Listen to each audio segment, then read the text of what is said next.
السلام عليكم ورحمة الله وبركاته. خبجمتوتا فردفتوتا هي كم نجا كيسني جرتو جرّ والله الحمد لله. أرانتنا وانت كبرني سنبدي عنه. واني كنيلين الرابر التنجين أبدي قد الركبة أكسمتنا وجين ترادا. haalana ta'etti jechaadha wanti fayyadamu neeta fayyadamu jechaadha warroottan badoo jirtan warroottan iddoo feetan jirtan jechuudha warroottan shariyaa zeen moobaayilii fayyadamtan jechaadha haala ittiin fayyadamtan isan garsiisa kottaa eega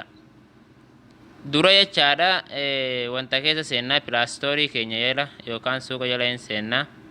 akkanatti yommuu seenne jechuudha eega seenne booda yommuu seenne jechuudha ilmaan oromoo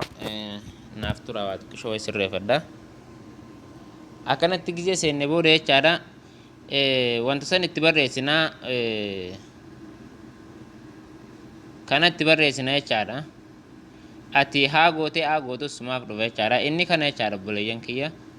inni jechaadha isa kana jechaadha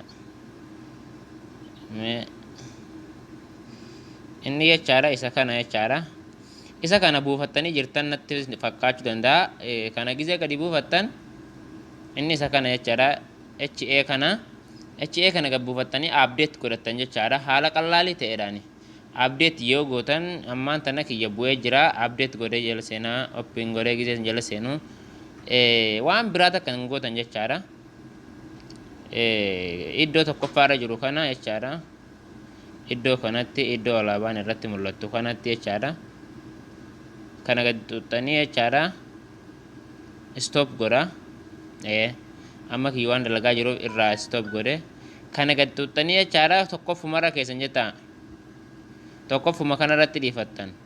waan biraa kan tuttan hin qabdan jala kanatti gad dhuftanii jechaadha eegachi fixan booda jala kana iddoo kana hin agartan iddoo qaftii tana kana gad dhooftan iddoo sanii yommuu taraa takkaaf gad dhooftan akkanatti isanii dhufa jechaadha akkana isanii dhufa isanii irra gad deemtanii jechaadha ilmaan oromoodha kunoo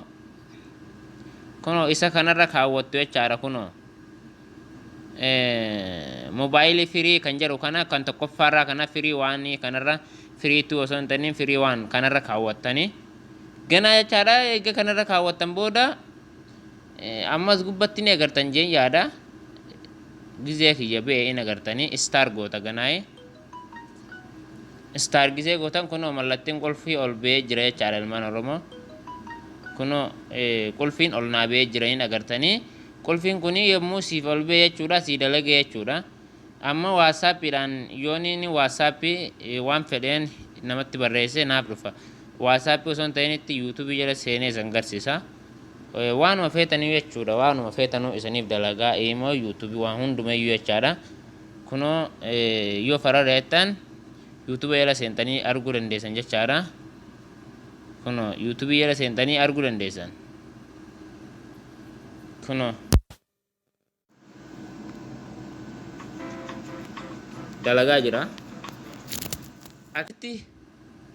irraa dalagadhaa ittiin itti fayyadamaa irraa baay'ee takka dasjaa kana fayyadamaa jirra warroottan shabakaa hin qabne akka irraa fayyadamtan abdii guddoo isin irraa qabna aappichi yoo irra deebi'aa nutti maa kan jettan taatan aappichi isa kana aappicha kana gadi buufachuudhaan abdeet gootanii jechaadha abdeet godhuun nama hin dhibdu oppin gootanii yoo duraan qabaattan haqxanii baasuu qabdan kan duraan qabdan iddoo kana isaniin fidu jechaadha iddoon amma isanitti agarsiise kana jechaadha kan duraan qabdan iddoo kana isaniin fidu jechaadha maaliif amma haareewamee jira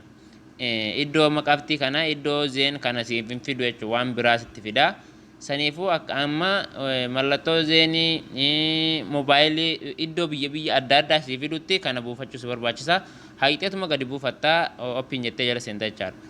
achi booda kana ammoo san sirreessita kaan tokkoffaan ofiif sirraa'aadha akka irraa barattan abdii guddaa san irraa qaba warroottan yuutuubii kiyyaaf haariya taatanillee yuutuubii qaba yuutuubii kiyya kana seenuudhaan akkasumas yuutuubii kiyya jala seenuudhaan yuutuubii keessan jala seenuudhaan akkana gootanii jechuudha maammee koomeedii yerootu jettanii barreessitanii subscribe gochuu hin dagatinaadha ammaan tana